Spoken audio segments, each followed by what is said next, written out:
global warming alarm is dressed up as science, but it's not science. It's propaganda. You began by denying that there is a consensus on the science. There is a consensus on the science.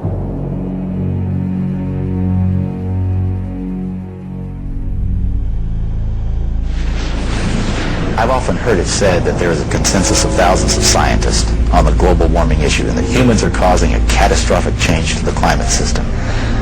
Well, I am one scientist, and there are many that simply think that is not true.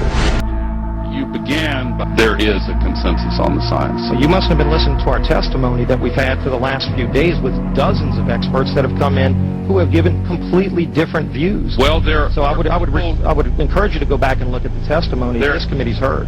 There are people who still believe that the moon landing was staged on a movie lot in Arizona.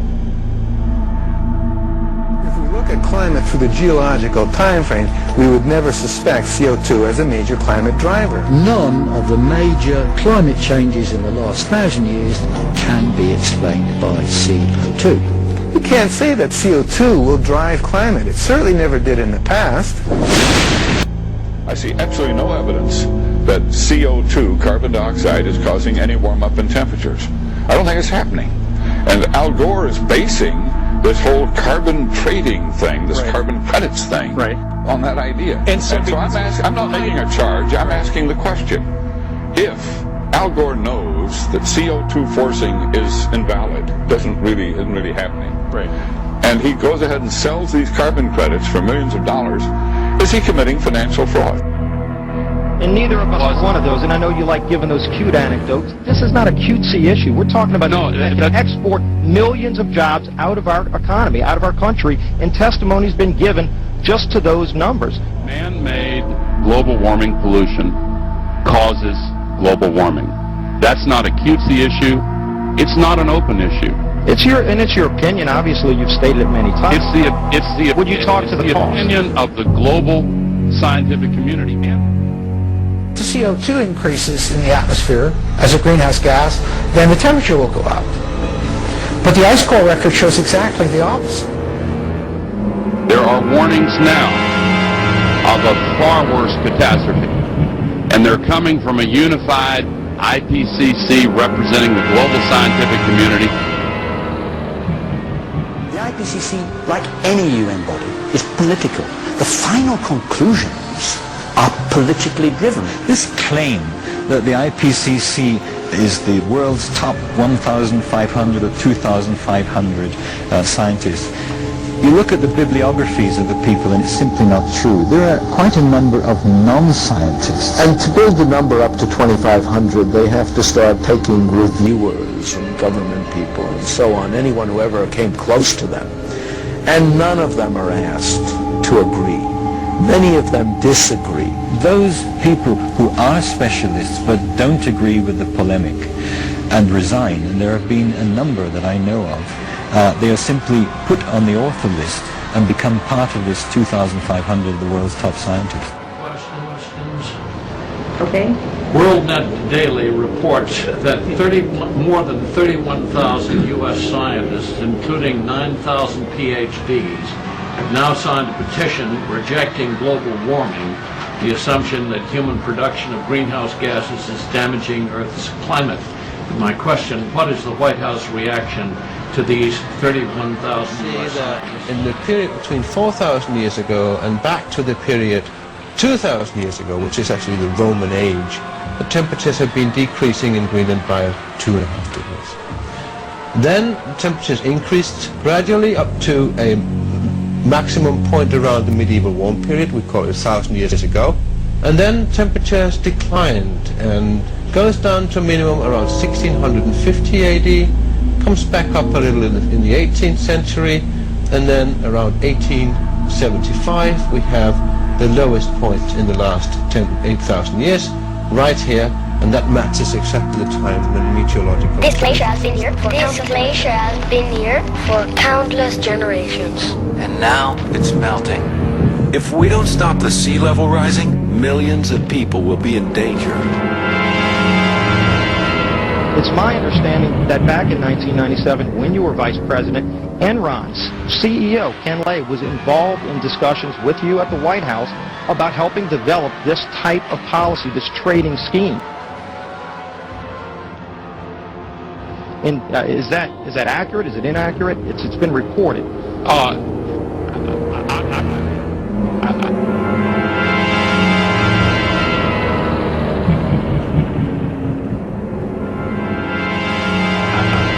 don't know, but I met with Ken Lay, as lots of people did, before anybody knew that he was a crook. Right, Goldman Sachs. Well, if you're not. Either way, Enron clearly had an interest in doing this when they were around. We saw what they did.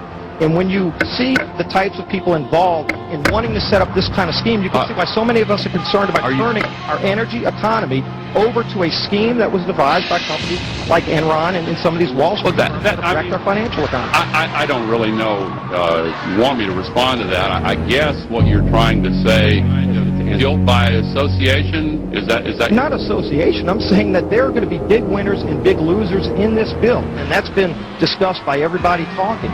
Big winners and big losers. But some of the big winners are some of the very financial experts that help destroy our financial marketplace. And I think that should be noted, that companies like Enron helped come up with this trading scheme that would Enron didn't create this proposal in any way, shape, or form. Well, the details are not in this bill. False accusation. The details are not in this bill, and I would suggest that they are. If drastic measures aren't taken soon, by the time I grow up, there won't be any fish left in the sea. Rainforests and clean air will be a thing of the past. Polar ice caps will be gone. Oceans will rise. Entire countries will disappear. Life will change in ways you can't even imagine. There could be famine, worldwide epidemics. Life expectancy will be lower. And we're not just talking about the future. We're talking about my future. But this is no surprise. You adults have known about this for years. And though you could have done something about it, you haven't. You can say, it's not my problem. You can say, I won't be around in 50 years. But from now on, you can't say I didn't know. Starting today, the lines are drawn. You have to choose sides. He's rapidly disintegrating. He attempts to spread his weight, but the ice that has supported him all winter is rapidly disintegrating. Each year, as the climate warms, the Arctic holds less ice. This is a disaster for polar bears. Without its solid platform, they can't hunt the seals they need in order to survive.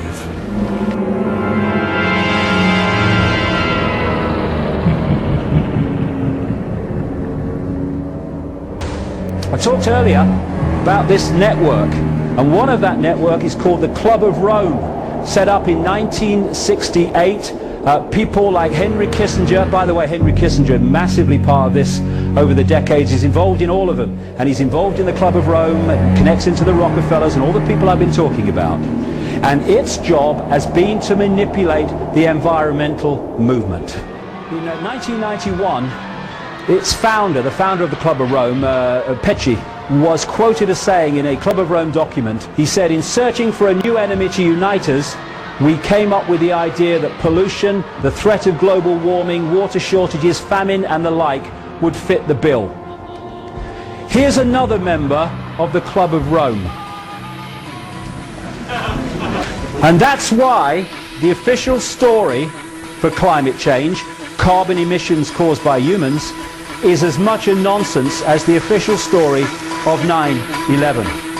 It is a problem, and the solution is international law, more and more taxation to save the planet, more and more imposition of the big brother state to save the planet. It's a little thing you start to learn about this guy, Al Gore. If he's involved, it's a scam. End of story, by the way. End of story, by the way. It's a scam. For his Inconvenient Truth documentary, let's just redesignate what documentary means on that criteria. He was given the Nobel Peace Prize and the Oscar. Why? Because this network controls that. You know if it's a scam as well, because Madonna's on the stage singing about it, right? we're going back in time now, 650,000 years. Here's what the temperature has been on our Earth. Now, one thing that kind of jumps out at you is, do they ever fit together? Most ridiculous thing I've ever heard. The relationship is actually very complicated, but there is one relationship that is far more powerful than all the others, and it is this. When there is more carbon dioxide, the temperature gets warmer. Global warming is real. It's got an 800-year lag, so temperature is leading CO2 by 800 years. Carbon dioxide is not the cause of that warming. In fact, we can say that the warming produced the increase in carbon dioxide. CO2 clearly cannot be causing temperature changes. It's a product of temperature. It's following temperature changes. Global warming is real.